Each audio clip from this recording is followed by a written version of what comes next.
Assalamualaikum warahmatullahi wabarakatuh. Tabipun, perkenalkan saya Hesti Fariha SPD. Saat ini saya bertugas di SD Negeri 2 Talang, Kota Bandar Lampung. Saat ini saya mengajar kelas 6 dan saya juga mengajar coding dan kecerdasan artifisial. Pada kesempatan ini, saya akan berbagi praktik baik yang berjudul Pesona Coding dan Kecerdasan Artifisial dan Penggunaan Teknologi Digital dalam Pembelajaran untuk meningkatkan mutu pendidikan pada jenjang sekolah dasar. Selamat menyaksikan. Di era digital ini, teknologi berkembang pesat. Banyak alat elektronik dan aplikasi canggih yang sering kita gunakan sehari-hari. Saat ini manusia hidup berdampingan dengan teknologi yang berbasis kecerdasan buatan, seperti telepon genggam dan aplikasi yang ada di dalamnya. Kecerdasan yang dimiliki telepon genggam memudahkan pekerjaan kita, seperti mengaktifkan layar hanya dengan sidik jari pemiliknya. Aplikasi lainnya yaitu Google Maps, yang dapat kita gunakan untuk menemukan suatu lokasi atau tempat dengan lebih mudah. Aplikasi lainnya seperti G-Translate, G-Doc, dan lain-lainnya merupakan aplikasi yang menggunakan kecerdasan artifisial. Di tahun 2025 ini, Coding dan KA ditetapkan sebagai mata pelajaran pilihan dari jenjang sekolah dasar dan sekolah menengah. Di jenjang SD, Coding dan KA memiliki alokasi waktu 2 jam pelajaran per minggunya. Coding dan KA adalah program atau kode yang dibuat untuk memudahkan pekerjaan manusia. Kode atau data tersebut dimasukkan ke program yang akan bekerja sesuai dengan perintah. Pada kesempatan ini, saya akan berbagi praktik baik yang berjudul PKKTD, yang artinya Pesona Coding dan Kecerdasan Artifisial dan Teknologi Digital dalam Pembelajaran untuk meningkatkan mutu pendidikan pada jenjang sekolah dasar. Video praktik baik ini dibuat dengan tujuan untuk berbagi pengalaman dalam memperkenalkan coding dan KA pada murid di SD menggunakan teknologi berbasis kecerdasan artifisial. Banyak tantangan yang saya temui sebelum melakukan praktik baik ini. Di antaranya, kurangnya fasilitas yang memadai di sekolah, seperti lab komputer atau laptop untuk praktek langsung kepada murid, dan juga koneksi internet yang belum merata di seluruh kelas. Dalam menghadapi tantangan itu, saya melakukan diskusi dengan kepala sekolah dan rekan sejawat untuk menemukan solusi yang tepat dan terbaik demi keberhasilan praktik baik ini. Sebelum memulai praktik baik ini, saya menyiapkan alat dan bahan ajar seperti laptop, proyektor, speaker, dan lain-lainnya demi keberhasilan proses pembelajaran. Kegiatan awal pembelajaran diawali dengan kebiasaan baik, yaitu salam, doa, mengecek kehadiran, bernyanyi lagu 7 kebiasaan anak Indonesia hebat, dan kegiatan lainnya untuk meningkatkan motivasi belajar.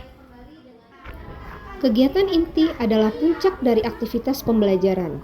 Anak-anak mulai mencoba perangkat yang disediakan oleh guru seperti laptop dan tablet. Program yang dimainkan antara lain studio.code.org, yaitu AI for Ocean, dan Teachable Machine. Pada kegiatan ini, mereka tertarik dan antusias untuk memindahkan item-item yang ada di laptop atau tablet. Hal ini terlihat dari ekspresi dan perkataan yang mereka ujarkan. Berikut adalah AI for Ocean, di mana salah satu program dari studio.code. Kita terapkan dan akan muncul program seperti ini. Tidak ikan. Apakah ini ikan? Ikan. Ikan? Tidak. Tidak ikan? Ikan. Pengerjaan LKPD merupakan kegiatan kelompok yang dilakukan untuk mengukur kemampuan murid akan materi yang sudah mereka pelajari. Presentasi kelompok merupakan kegiatan yang berpusat pada murid atau student centered, karena melalui kegiatan ini mereka berani maju ke depan untuk menyampaikan hasil kerja kelompoknya, sedangkan murid lainnya menanggapi hasil diskusi temannya. Kegiatan evaluasi dilakukan untuk mengukur kemampuan akhir para murid dari awal hingga akhir proses pembelajaran. Berdasarkan hasil evaluasi yang didapat, proses pembelajaran praktik baik ini dapat dikatakan berhasil karena hasil rata-rata kelas yang diperoleh melebihi KKM yang sudah ditentukan. Keberhasilan ini terjadi dikarenakan penggunaan teknologi digital pada proses pembelajaran dan penggunaan pendekatan mendalam yang dilakukan guru pada setiap kegiatan. Kegiatan penutup yang saya lakukan berupa refleksi materi yang sudah dipelajari, memberi penguatan, dan diakhiri doa dan salam. Setelah proses pembelajaran selesai, saya melakukan refleksi dan tindak lanjut, yaitu berkoordinasi dengan kepala sekolah dan rekan sejawat untuk mengetahui kelemahan dan perbaikan yang harus saya lakukan. Proses pembelajaran menggunakan alat bantu digital seperti laptop, proyektor, smart TV, dan lain-lainnya memberikan dampak positif bagi murid dan guru. Murid menjadi lebih aktif di kelas, baik itu bertanya maupun menjawab pertanyaan. Hasil akhir cukup memuaskan, sehingga tujuan pembelajaran tersampaikan dengan baik. Pendekatan mendalam yang saya gunakan tampak menggembirakan bagi murid, serta memberikan makna yang baik dan juga membuat kesadaran akan pentingnya mengikuti proses pembelajaran. Dari video praktik baik yang sudah saya lakukan, saya mendapatkan banyak manfaat, yaitu dengan penggunaan teknologi digital dalam pembelajaran seperti laptop, smart TV, PowerPoint dari Canva, video dari YouTube. Semua itu akan membantu meningkatkan minat siswa dalam belajar. Anak menjadi aktif dalam bertanya dan juga menjawab pertanyaan yang diberikan guru. Selain itu, hal ini akan meningkatkan hasil belajar siswa, di mana hasil mereka akan mencapai hasil yang maksimal dengan penggunaan teknologi digital tersebut. Semoga dengan adanya video praktik baik ini akan membantu Bapak dan Ibu guru hebat untuk mengajarkan atau mengenalkan coding dan kecerdasan artifisial pada muridnya. Dan khususnya untuk guru di sekolah saya, semoga video ini dapat menginspirasi Bapak dan Ibu guru hebat dalam meningkatkan pembelajaran di sekolah dengan penggunaan teknologi digital.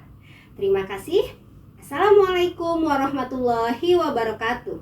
Perkenalkan, nama saya Risti Kusmaningrum. Saya PLTS Negeri 2 Talang. Dengan adanya media dari laptop dan smart TV, dapat memudahkan siswa kita untuk menjalankan atau mengikuti pembelajaran coding dan KA.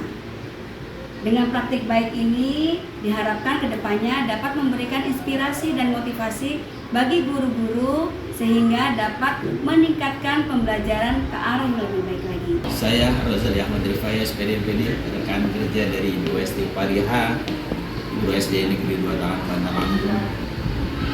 Dengan menggunakan media seperti smart TV, kemudian menggunakan laptop dan media lain, sehingga menambah motivasi belajar dan semangat belajar bagi anak-anak.